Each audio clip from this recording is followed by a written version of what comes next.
High I'm Sanjit दुरा अनि I love watching football अनि मलाई चाहिँ बच्चैदेखि फुटबल खेल्न एकदम मन पर्थ्यो। अनि अहिलेको करेन्ट सिचुएसनको बारेमा भन्नुपर्दा चाहिँ फुटबल खेल्ने चाहिँ जिरो, हेर्नमा चाहिँ हिरो भएको छ। अनि मेन टपिकको बारेमा कुरा गर्नुपर्दा चाहिँ अहिले चाहिँ संसारभरि नै वर्ल्ड कपको फिभर चलिरहेको छ। जताततै फ्यान्सहरू हरेक टिमको बाहिर निस्केको छ अनि त्यसमा चाहिँ म पनि पर्छु। अनि मेरो ओपिनियनमा चाहिँ there are 3 types of fans. फर्स्टमा चाहिँ हार्डकोर फ्यान्स जसले चाहिँ हरेक लिग म्याचदेखि लिएर इन्टरनेसनल म्याचेसहरू पुरै हेर्ने गर्छ र they know all the tactics, formation, injuries, every transfer.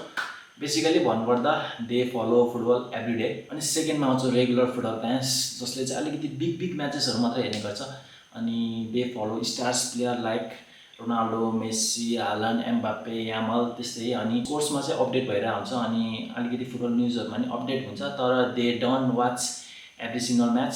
अनि थर्डमा आउँछ वर्ल्ड कप फ्यान्स। उनीहरूले चाहिँ वर्षभरि फुटबललाई त्यति साह्रो फलो गरेको त हुँदैन, तर जब वर्ल्ड कप आउँछ नि दे आर ब्याक। अनि उनीहरू चाहिँ त्यति साह्रो डिटेलमा जाँदैन क्या, ट्याक्टिक्स एनालाइसिस त्यति साह्रो वास्ता हुँदैन, तर पनि जुन पनि टिमलाई सपोर्ट गर्छ नि भित्री मनबाट गरे हुन्छ। अनि आफ्नो टिम हार्दा पनि साथीभाइहरूको बिच बेइज्जती हुँदा पनि उनीहरू चाहिँ एकदम लोयल हुन्छ क्या। आफ्नो टिम चाहिँ जति जे भए पनि चेन्ज चाहिँ गर्दैन क्या।